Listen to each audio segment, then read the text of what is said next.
esqueleto del miembro superior va a comprender a los siguientes huesos, donde describimos a la cintura escapular en primer lugar, formada por la escápula y la clavícula. También tenemos que describir al esqueleto del brazo, constituido por el húmero, el esqueleto del antebrazo, formado por el radio y el cúbito, y tenemos a los huesos de la mano, donde describimos a los huesos del carpo, el metacarpo o los metacarpianos y las falanges, ¿ya? Que están en los dedos. Bien, vamos a comenzar describiendo entonces la cintura escapular, ¿sí? Vamos a comenzar a describir primero la escápula, vamos a hablar luego de la clavícula y seguiremos con el húmero posteriormente. La siguiente clase, que es el próximo miércoles, vamos a hablar de los huesos del antebrazo y de la mano, ¿ya? Entonces tenemos a la escápula. En primer lugar, la escápula. Vamos a definir a la escápula como un hueso plano, ¿no es cierto? Porque es mayor su anchura que su longitud y que su espesor, ¿sí? También vamos a decir cuál va a ser su situación anatómica, la cual se encuentra formando parte de la cintura escapular. Este se encuentra en la parte superior y externa del dorso o de la espalda, ¿sí?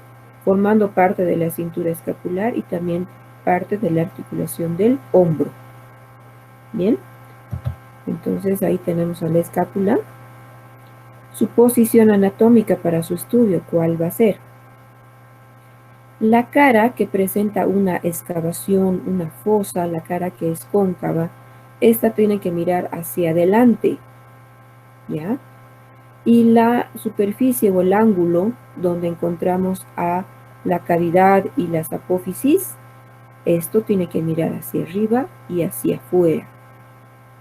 Por lo tanto, le vamos a describir a la escápula las siguientes partes para su estudio. Va a presentar una cara anterior, va a presentar una cara posterior, ¿sí? Presenta tres bordes, que son el borde superior, el borde externo, lateral o axilar, un borde interno, o también llamado espinal, porque sabemos este está en relación con la columna vertebral, ¿no? La cual se va a encontrar a este nivel, más o menos, ¿sí? Y además presenta tres ángulos, un ángulo superior, un ángulo inferior y el ángulo externo, justamente donde se describen esa cavidad y las apófisis, ¿sí? Ahora vamos a ir describiendo entonces cada una de estas características que presenta la escápula. En la cara anterior, en primer lugar, la cara anterior se va a encontrar excavada por una fosa amplia. Esta es la fosa subescapular, la cual va a estar ocupada por el músculo del mismo nombre, el músculo subescapular, que ocupa toda esta fosa, ¿sí? Tanto hacia su parte interna como hacia su parte externa, donde en la parte externa va a presentar un pilar. Este engrosamiento se denomina pilar de la escápula, el cual llega a constituir un canal junto con el borde lateral o externo de la escápula, ¿sí? Ahí se forma un canal, gracias a este pilar que estaría hacia adentro de este canal, donde también se insertan digitaciones del músculo subescapular, ¿sí? Por otro lado van a haber unas líneas a manera de crestas dirigidas hacia el borde interno, donde también se va a fijar este músculo subescapular, ¿ya?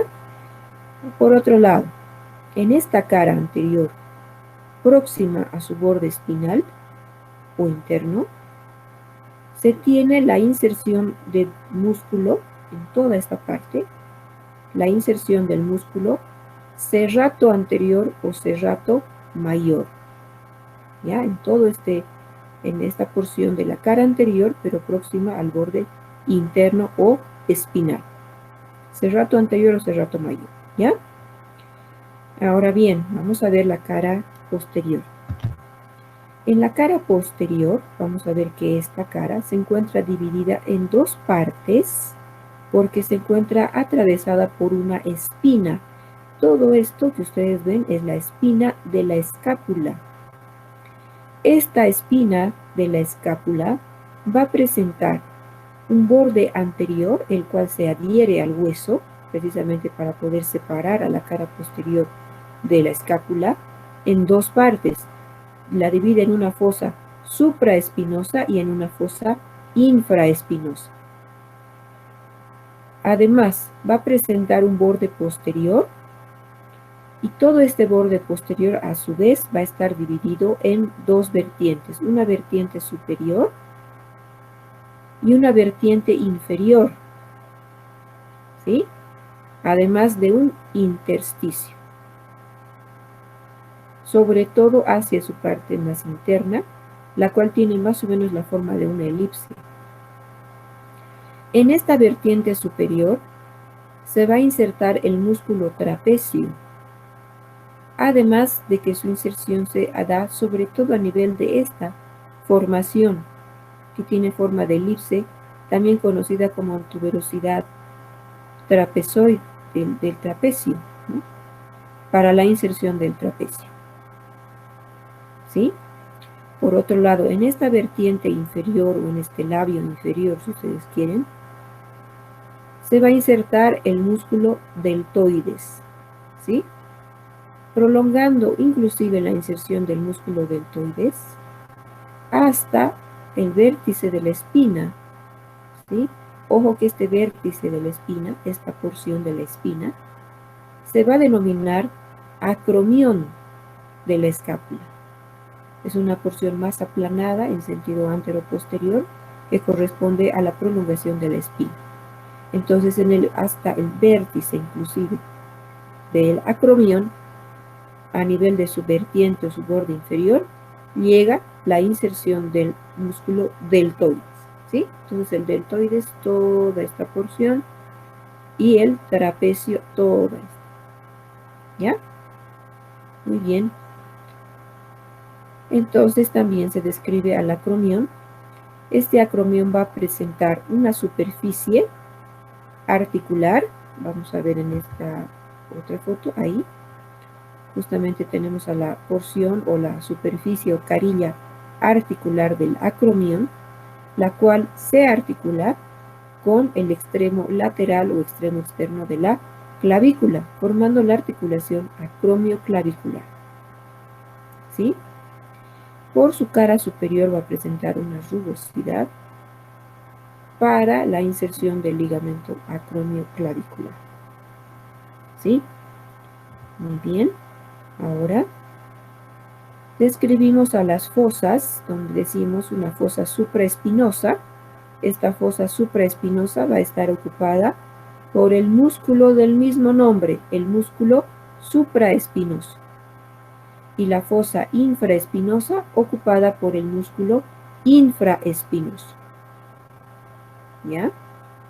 Estas dos fosas se comunican mediante un canal que se forma por dentro de la espina, ¿sí? Y se forma entre este borde interno o externo, mejor dicho, borde externo de la espina y el cuello de la escápula. A esta porción se denomina cuello de la escápula, ¿ya?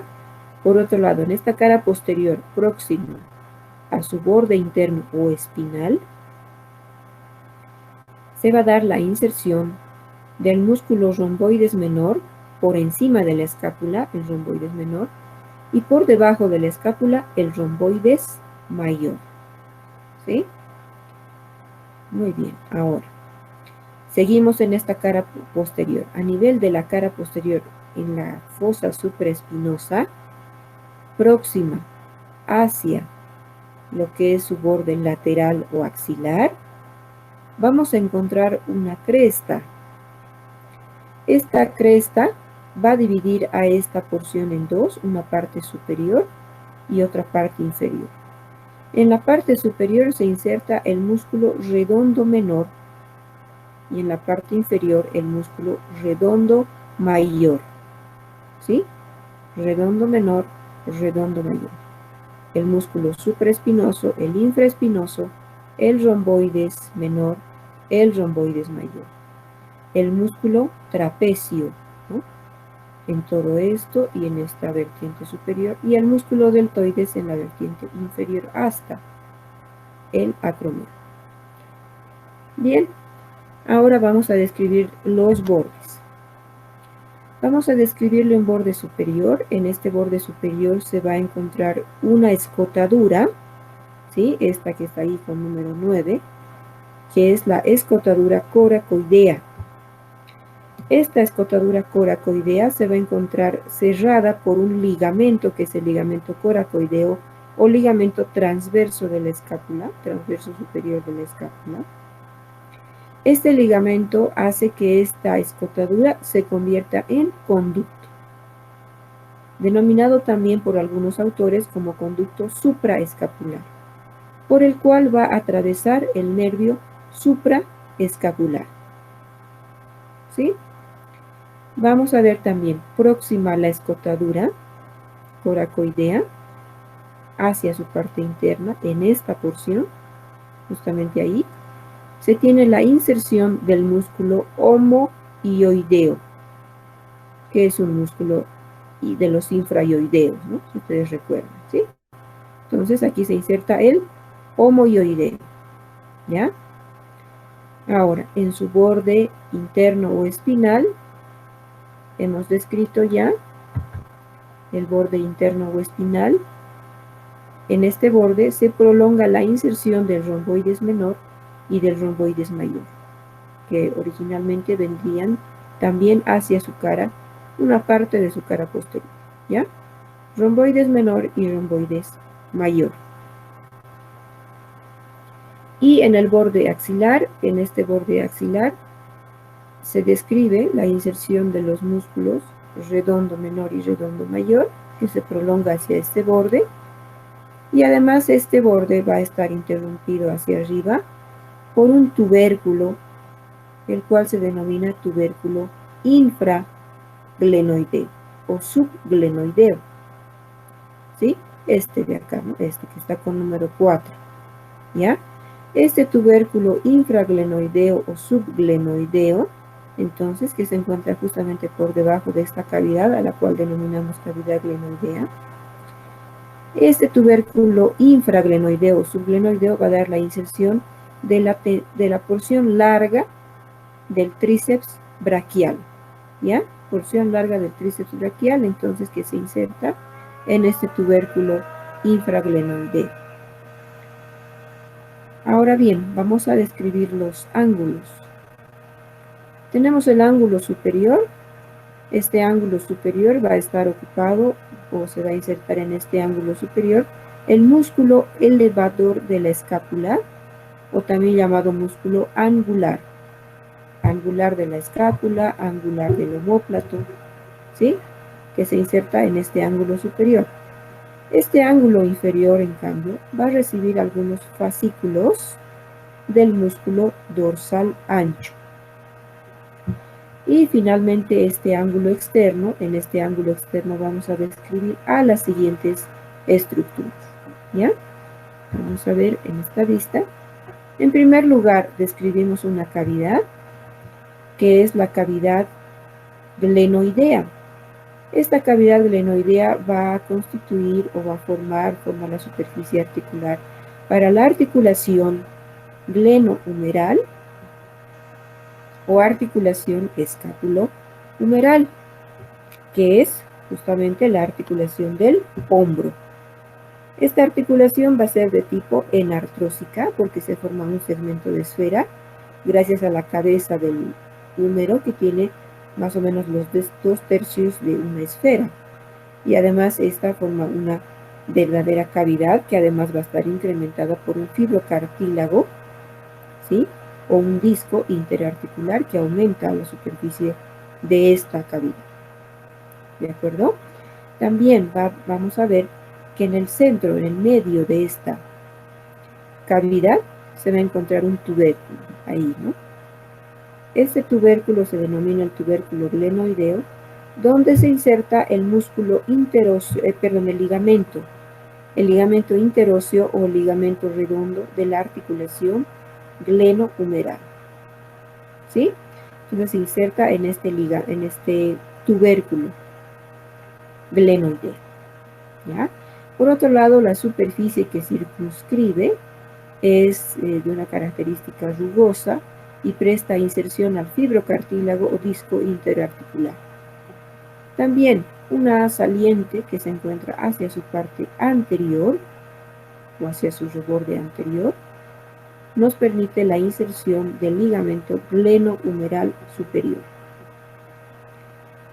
Por otro lado, encima de esta cavidad glenoidea se describe un tubérculo, ahí está con número 3, denominado el tubérculo supraglenoideo.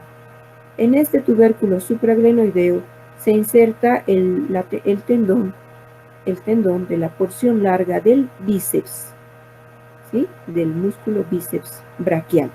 La porción larga del bíceps en el tubérculo supraglenoideo, en tanto que hemos descrito al tubérculo infraglenoideo, donde se inserta la porción larga del tríceps. ¿Sí? Bien, ahora también vamos a describir en este ángulo el acromión, ya lo hemos mencionado, forma la articulación acromioclavicular, justamente este es su carila articular. Se extiende hasta la inserción del deltoides, del músculo deltoides. ¿Sí? Ahora, tenemos otra saliente, otra apófisis, que se denomina la apófisis coracoides. Esta apófisis coracoides, como ustedes logran ver, tiene la forma más o menos de un dedo semiflexionado, que se dirige hacia arriba, un poco hacia arriba, hacia adelante, ¿ya?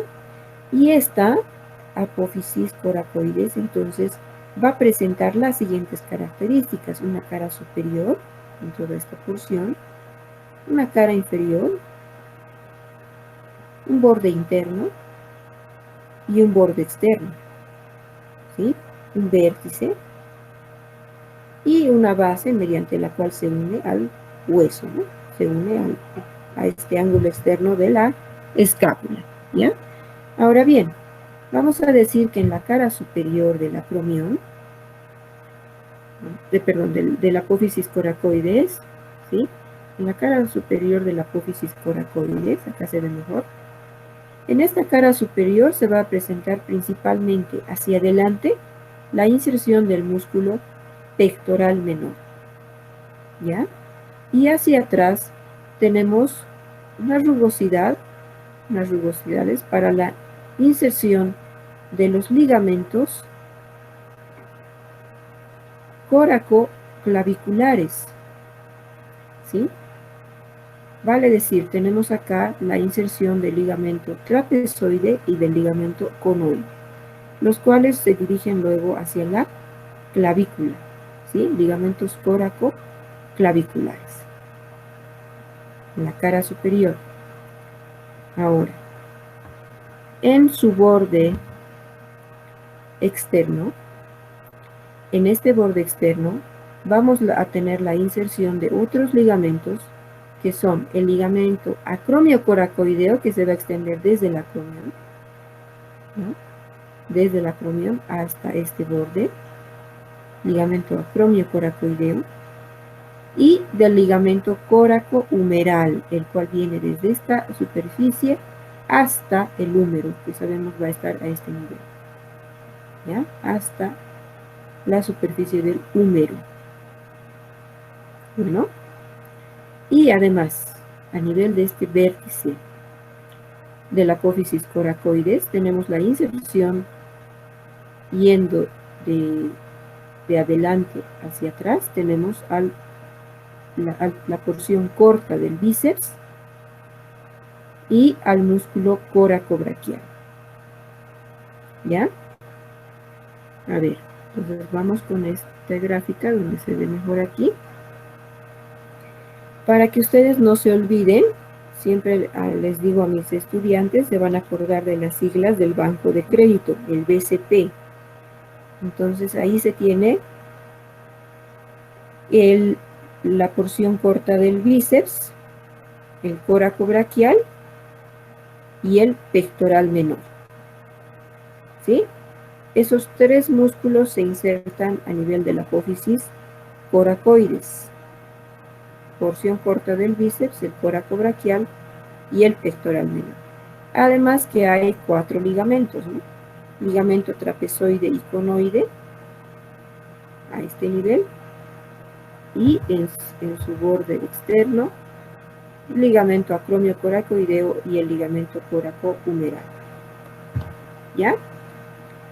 Tenemos una vista superior de la escápula donde vamos a ver a la fosa supraescapular ocupada, o mejor dicho, la fosa supraespinosa ocupada por el músculo supraespinoso, ¿no? Vamos a ver también cómo es que se constituyen canales mediante las porciones de la espina, ¿no? Entonces la espina, que tiene un borde anterior que se adhiere al hueso, entonces ese borde justamente constituye un canal tanto hacia la parte superior como a la parte inferior. Se forma una especie de comunicación entre la fosa supraespinosa e infraespinosa mediante esta superficie que está por fuera de la cavidad glenoidea, que se denomina cuello, ¿no? El cuello de la escápula, que sería toda esta porción, ¿no? Toda esta parte se denomina el cuello de la escápula. ¿Ya? La parte que rodea hacia adentro a la cavidad glenoidea. Bien. También vemos aquí al acromión, tenemos a la cavidad glenoidea, al tubérculo supraglenoideo y la apófisis coracoides, ¿no? Con su cara superior sobre todo este nivel. Muy bien. Entonces con eso hemos terminado la escápula. Ahora vamos a hablar de la clavícula. Respecto a la clavícula, tenemos que clasificar a la clavícula como la excepción de los huesos largos. ¿Sí? ¿Qué significa? Que si bien comparte características de un hueso largo, ya que tiene mayor longitud que anchura y que espesor, por ese motivo es un hueso largo, pero no comparte las características comunes de los huesos largos, donde se dice que los huesos largos presentan las epífisis y las diáfisis bien diferenciadas, ¿no? Entonces, en este caso, la clavícula no presenta las epífisis bien diferenciadas, ¿sí? Por lo tanto, no se le describen como epífisis ni como diáfisis. Así que esa característica no comparte con el resto de los huesos largos, por lo tanto es la excepción de los huesos largos. ¿Ya? Ahora bien, para su descripción, en primer lugar vamos a poner en su posición anatómica. La cara, que es más lisa, tenemos que ponerla siempre hacia arriba. El extremo, que es más abultado, más grueso, voluminoso, tenemos que ponerlo hacia adentro.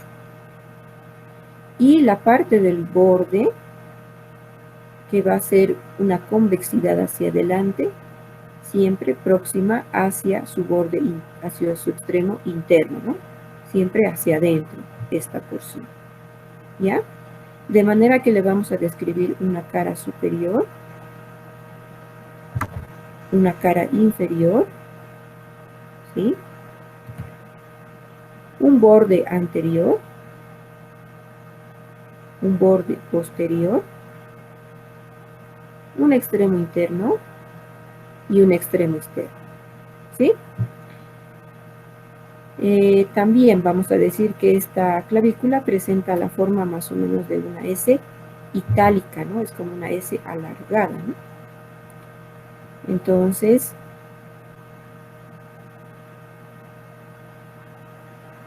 vamos a describir ahora qué presenta en estas superficies. Tenemos la cara superior.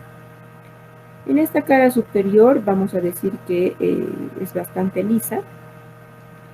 es casi subcutánea, esta cara, sobre todo su borde anterior, que se puede palpar a través de la piel, ¿sí? Y vamos a decir que próximo hacia su extremo interno presenta una rugosidad, donde se inserta el fascículo clavicular del músculo esternocleidomastoideo, ¿ya? Luego, próximo hacia su borde o hacia su extremo externo, tenemos la inserción hacia adelante del músculo deltoides y hacia atrás del músculo trapecio, ¿sí? Deltoides, trapecio y esternocleidomastoideo. ¿Bien? Todo eso en la cara superior. Ahora vamos con la cara inferior. En la cara inferior vamos a ver que en primer lugar esta es más rugosa que la anterior. Tiene un profundo canal amplio, ¿no? Este canal justamente es el canal del subclavio. Este canal está ocupado por el músculo subclavio, el cual se extiende desde esta cara, desde este canal de la clavícula hasta la cara superior de la primera costilla, ¿sí? El músculo subclavio. Bien. Ahora, próximo hacia su extremo interno, presenta una tuberosidad que se denomina la tuberosidad costal para la inserción del ligamento costoclavicular, que refuerza la articulación externo-costoclavicular, ¿no? Entonces, inserción del ligamento costoclavicular. Hacia su extremo lateral, en cambio, presenta una rugosidad amplia que se denomina la tuberosidad coracoidea, ya que presta inserción a los ligamentos coracoclaviculares, ¿sí? Tenemos la inserción del ligamento trapezoide a este nivel, y este que constituye un mismo tubérculo llamado tubérculo conoide, donde se inserta el ligamento conoide. Entonces, inserción del ligamento trapezoide, inserción del ligamento conoide, que son los ligamentos coracoclaviculares, que luego estos se extienden hasta la cara superior de la apófisis coracoides, como acabamos de ver, ¿sí? Para estos ligamentos que refuerzan justamente la articulación que hay entre la escápula y la clavícula. Bien.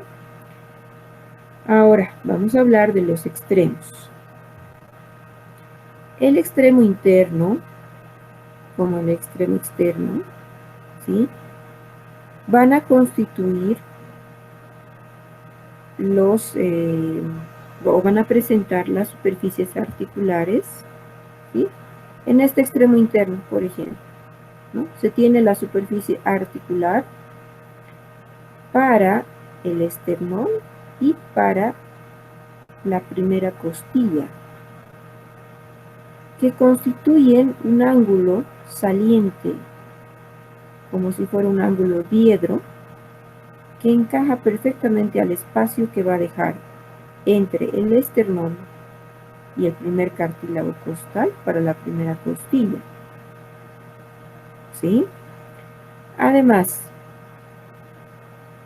que esta superficie va a constituir la articulación esternoclavicular, que es de tipo celar, silla de montar o encaje recíproco, ¿ya? En la periferia de la superficie articular se encuentra una superficie rugosa para la inserción de la cápsula articular. En el extremo externo, en cambio, también se evidencia una superficie, ahí está, una faceta articular o carilla articular, que se corresponde con el acromión, ¿no?, dando o formando la articulación acromioclavicular, que es de tipo artrodia, de tipo plana. Finalmente, los bordes, tenemos un borde anterior Este borde anterior, que va a ser en sus 2/3 internos convexo hacia adelante, es palpable a través de la piel. Ustedes pueden palpar ahí la clavícula, por eso es tan susceptible esto de fracturas, sobre todo en los accidentes de tránsito, en los accidentes de motocicleta, ¿no? Entonces, en los 2/3 internos, que es convexo hacia adelante, se va a dar la inserción del músculo pectoral mayor.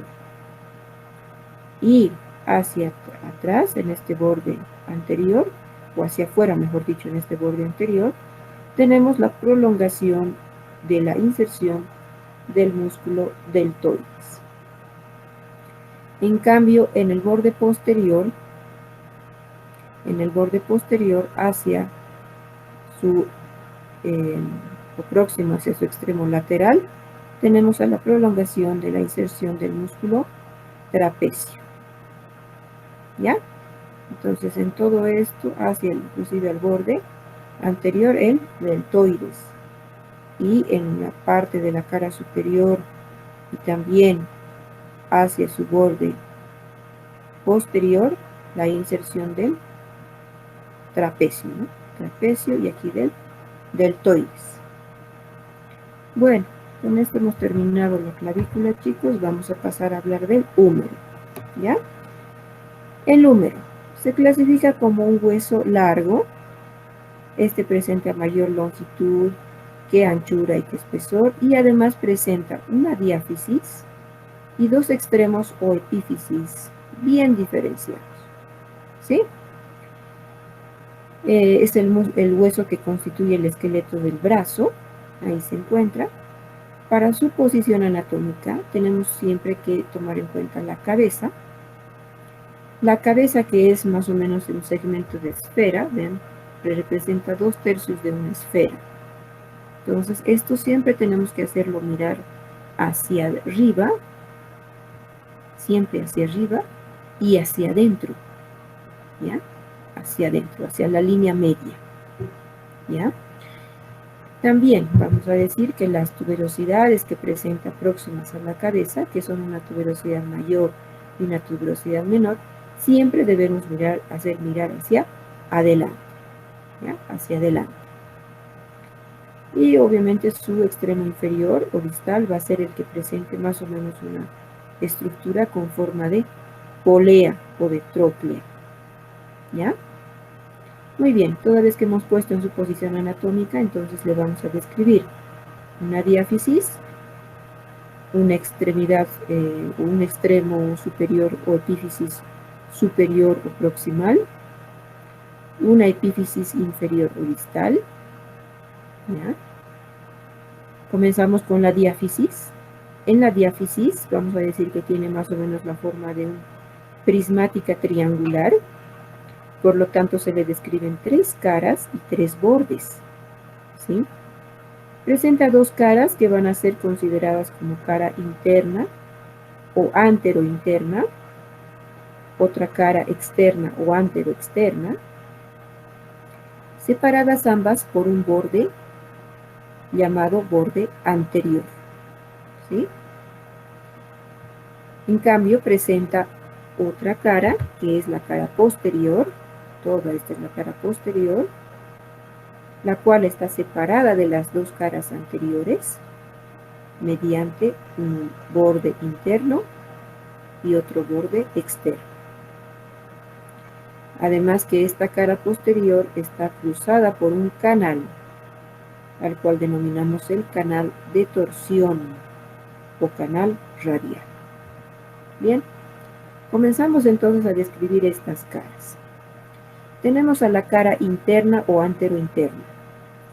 En esta cara interna se va a dar la inserción en esta partecita, una porción más rugosa, donde se da la inserción del músculo coracobraquial, ¿sí? Y hacia abajo se tiene la inserción del músculo braquial anterior, en toda esta porción, ¿sí? Ahora bien, su cara externa o anteroexterna. En esta cara vamos a ver que se presenta una cresta en forma de V, ¿sí? Es una cresta que tiene más o menos la forma de una B dentilabial, ¿sí? A la cual denominamos como la B deltoidea. Justamente nos da la inserción del músculo deltoides, ¿sí? Y hacia abajo tenemos igualmente la inserción del músculo braquial anterior. Entonces el braquial anterior tanto en la superficie de la cara interna como de la cara externa. Bien, este borde anterior es delgado, es más o menos cortante. Hacia la parte superior se prolonga la inserción del músculo deltoides a nivel de este borde anterior, como también la inserción del músculo coracobraquial por este otro lado.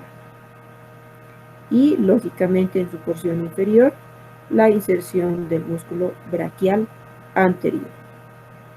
¿Sí? Bien, también en esta cara anterointerna o interna se va a prolongar una parte de lo que es la corredera bicipital. Esta corredera bicipital, sin embargo, vamos a describirla con la epífisis superior, ¿sí?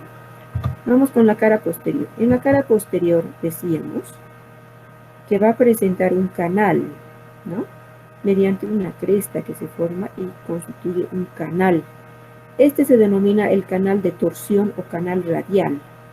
Por este canal de torsión o canal radial pasa la arteria humeral profunda y el nervio radial, ¿sí? Precisamente el nervio radial, el paso del nervio radial hace que se denomine como canal radial. Pero además la arteria humeral profunda acompaña a este nervio radial en este canal, ¿sí? Bien, tenemos por otro lado que hacia arriba y afuera de este canal radial, en esta porción, se va a insertar el vasto externo o vasto lateral del tríceps. Y por debajo y adentro del canal radial, en esta parte, se inserta el vasto interno del tríceps. ¿Sí? Entonces, vasto interno y vasto externo del tríceps. Muy bien. Ahora vamos a pasar a describir las epífisis. Comenzamos describiendo a la epífisis superior o proximal. ¿Ya? Acá tenemos a la epífisis superior o proximal. En esta epífisis superior o proximal, en primer lugar, tenemos que describir a la cabeza del húmero. La cabeza del húmero va a constituir más o menos 2/3 de una esfera.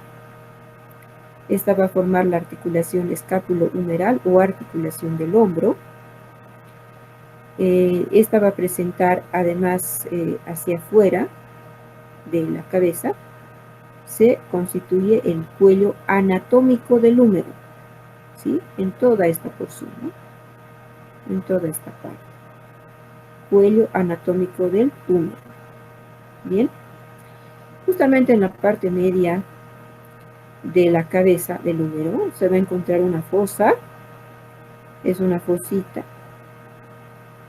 y en esta fosa de la cabeza se va a dar la inserción del ligamento redondo o ligamento interóseo de la articulación escápulo-humeral. ¿Ya? Bien, por fuera también tiene una superficie bastante rugosa que circunscribe a la cabeza, ¿no? Donde se da la inserción de la cápsula articular, el fibrocartílago de la cápsula articular. Muy bien, el cuello anatómico, ¿sí? Ahora, una cosa es el cuello anatómico que se encuentra por fuera de la cabeza y otro es el cuello quirúrgico. El cuello quirúrgico se va a encontrar en la unión entre el extremo o la epífisis superior o proximal y la diáfisis. Se encuentra a este nivel. ¿Ya? Entonces ahí se encuentra el cuello quirúrgico. ¿Por qué se denomina cuello quirúrgico? Porque a este nivel se encuentra el paso de los vasos circunflejos. En tanto que este cuello anatómico se da porque está por fuera de la cabeza, ¿no? De la cabeza del húmero. Ahora bien, en esta epífisis superior vamos a describir dos tubérculos, un tubérculo mayor también llamado troquiter y un tubérculo menor también llamado troquín, con Q, ¿no? Troquiter, troquín, ambos se escribe con Q, ¿sí? Bien, este tubérculo mayor o troquiter nos va a dar la inserción de 3 músculos, ¿ya? Entonces, yendo de arriba hacia abajo y de adelante hacia atrás, vamos a tener la inserción de los siguientes. En primer lugar, hacia arriba, próximo hacia su vértice, tenemos la inserción del músculo supraespinoso. Más acá tenemos la inserción del músculo infraespinoso. Y hacia atrás tenemos la inserción del músculo redondo menor. ¿Sí? Entonces, nuevamente repetimos, en esta tuberosidad mayor o troquiter, inserción del supraespinoso, del infraespinoso y del redondo menor, ¿no? Esta ya es una vista posterior, en cambio esta es una vista anterior. ¿De acuerdo? Por otro lado, en esta tuberosidad menor, también llamado troquín, tenemos la inserción del músculo subescapular, que como ustedes saben viene desde la fosa subescapular, que está en la cara anterior de la escápula, ¿no? Y termina a este nivel en el troquín. Estos dos tubérculos van a estar separados por un canal intertubercular, que también es llamado corredera bicipital. ¿Por qué? Porque se da el paso, ojo, no se inserta, sino pasa a través de este canal intertubercular el tendón de la porción larga del bíceps, ¿sí? El cual, como ustedes saben, luego se va a insertar a nivel del tubérculo supraglenoideo de la escápula, que estaría más o menos a este nivel, ¿no ve? Si aquí va a estar la cavidad glenoidea, entonces por aquí va a estar ese tubérculo supraglenoideo, y para poder llegar ahí, hace su paso por esta corredera bicipital o canal intertubercular, ¿ya?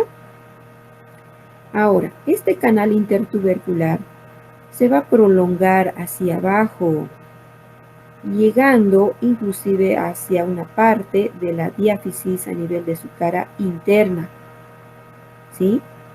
Esto se denomina como la corredera bicipital, entonces, que habíamos visto a este nivel, ¿no? Todo esto es la corredera bicipital. Esta corredera bicipital va a presentar un labio externo o anterior, esta porción rugosa, un labio interno o posterior, ¿sí? Labio externo o anterior, labio interno o posterior, y un fondo, ¿no? En medio de estas dos, un fondo, que es el fondo de la corredera bicipital. En este labio externo se va a dar la inserción del músculo pectoral mayor. En este labio interno se da la inserción del músculo redondo mayor. Y en el fondo se da la inserción del músculo dorsal ancho. ¿Ya? Entonces, eso en relación a la corredera bicipital. Muy bien, con eso hemos terminado la epífisis superior. Vamos a hablar ahora de la epífisis inferior o distal. Esta epífisis inferior o distal, pues la tenemos acá. Esta va a ser una vista anterior y esta una vista posterior, ¿sí? En esta epífisis inferior vamos a describir, en primer lugar, una superficie que tiene la forma de polea, ¿no? Esta parte.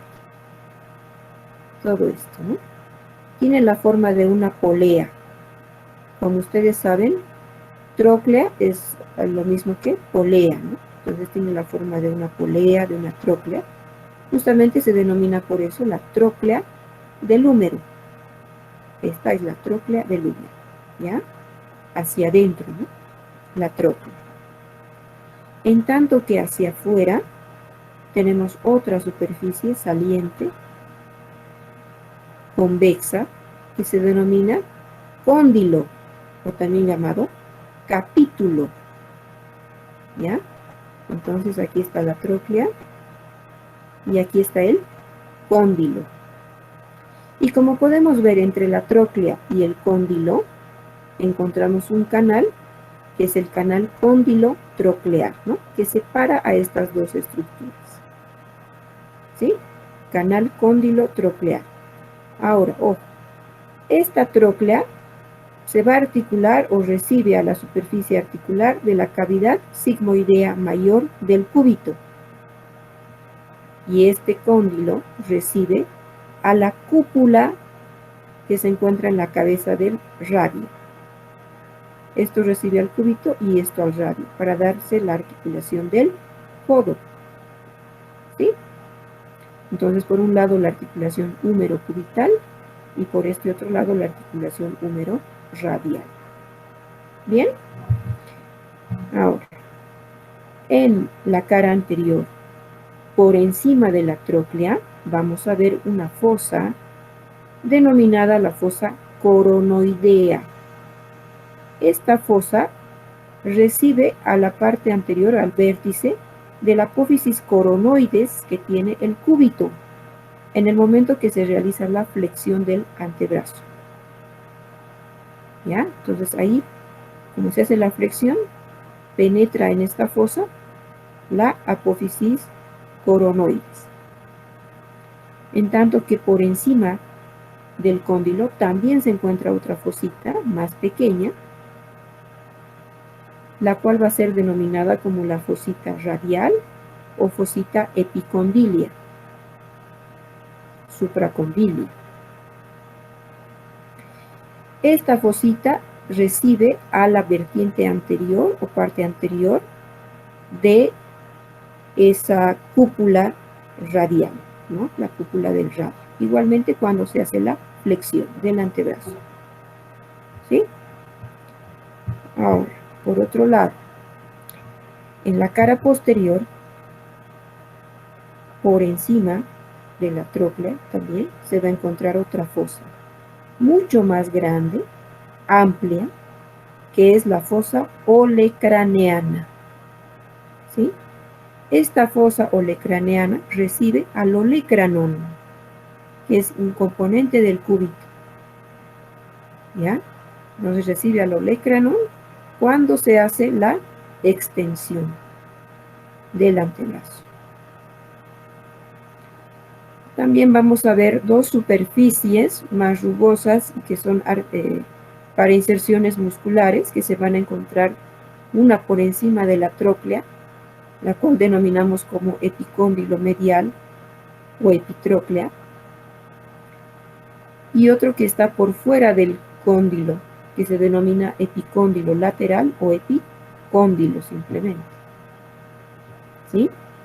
Entonces la que está por dentro, que es la epitróclea o epicóndilo medial, y la que está por fuera, que es el epicóndilo simplemente o epicóndilo lateral. ¿Ya? Entonces aquí epitróclea y esto epicóndilo. En la epitróclea se va a dar la inserción de los músculos epitrocleares. ¿Cuáles van a ser estos músculos epitrocleares? Tenemos al pronador redondo, tenemos al palmar mayor, al palmar menor y al cubital anterior. ¿Sí? Todos estos músculos, que van a ser músculos del antebrazo, se van a insertar en esta epitróclea. Y en el epicóndilo, en cambio, se va a tener la inserción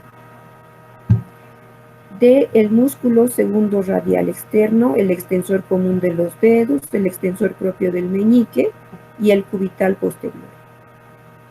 Además, en esta cara posterior y próximo a la fosa olecraneana, se tiene la inserción del músculo ancóneo en esta